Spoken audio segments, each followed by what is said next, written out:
ભાઈ મારે થોડુંક કામ હતું.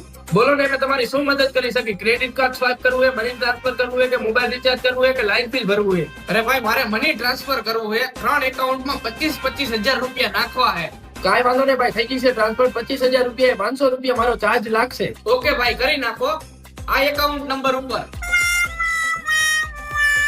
આલ્યો ભાઈ, થઈ ગયા. આલ્યો બીજા નંબર ઉપર 25,000 રૂપિયા કરી નાખો. હા ભાઈ. આલ્યો ભાઈ, થઈ ગયા. ભાઈ આલ્યો ત્રીજા નંબર ઉપર 25,000 રૂપિયા ટ્રાન્સફર કરી નાખો. આલ્યો ભાઈ, આ ભાઈ થઈ ગયા. ઓકે ભાઈ, તમારા થયા ભાઈ 3 એકાઉન્ટ ના 25,000 રૂપિયા, એટલે 75,000 રૂપિયા અને 1,500 રૂપિયા મારો ચાર્જ, એટલે 76,500 રૂપિયા થયા. હા ભાઈ. અરે ભાઈ, પૈસા તો હું ઘરે ભૂલી ગયો હોઉં.